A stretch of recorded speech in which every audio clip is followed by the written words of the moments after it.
Some places don't stay where you left them. A corner shop you swore wasn't there yesterday. A doorway that feels wrong.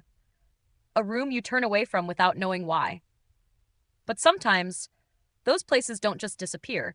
Sometimes, they take someone with them. You've tuned into Mystery UnRaveled. I'm Chrissy. Let's begin. Cam and Jordan weren't looking for trouble. Just a break from the summer heat. The city was melting. Sidewalks were hot enough to fry memory, and their last iced coffee had evaporated halfway through a crosswalk. They were two girls, 20-something, sun-tired and half-laughing, when they noticed the bookstore. It was tucked between a vape shop and a nail salon with a broken neon sign. The shop's name was painted in faint curling gold, Mirror Quill. No open sign, no ads in the window, just a door and a flickering fan somewhere inside. They walked in without thinking. That was the first mistake. The air inside was cool. Not from AC, just cool. Like cellar air or the space beneath a stage. The shelves were tall, crooked, and pressed close together. Books spilled out of them like they'd grown there. Cam wandered left. Jordan wandered right. They joked about the weird titles. Echoes for the Unfound. How to Bind Memory. A history of people who disappear. You know, stuff no one writes anymore.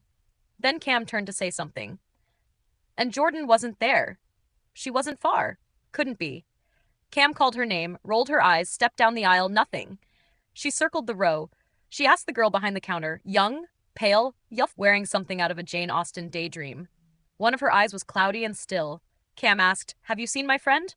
And the girl just smiled and said, "You came in alone." Cam blinked, laughed. "No, she was just here, like 2 minutes ago, Jordan." The girl only tilted her head. "You came in alone." Cam pulled out her phone. The selfie they took outside, gone. The texts, erased. The contact itself, missing. Jordan wasn't just gone. She had never existed. Not in that moment. Not in Cam's timeline. Not anymore. Cam left the shop in a daze, but the heat didn't hit her this time. The street was too quiet. The sun, too still. She got home. And that's when she noticed the book. It wasn't one she'd picked up, and it wasn't hers. No title, no author. Just blank parchment and old thread binding. Inside, entries, written in elegant, curling cursive. The first few pages described Cam's day, word for word. From the moment they left the apartment until she walked out of the bookstore, alone. She tried calling Jordan again. No response. No voicemail. She checked group chats. No one remembered her. She looked through old pictures, vacant spaces where Jordan should have been. Then she noticed something in the book. The words were changing. A new line had appeared. Cam will return to Mirror Quill at sunset tomorrow. She went back.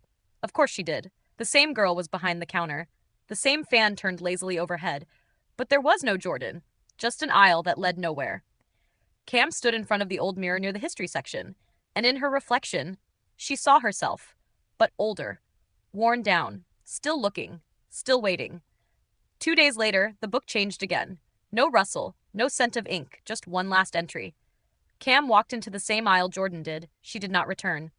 The page never faded. The words never shifted. Cam was never seen again.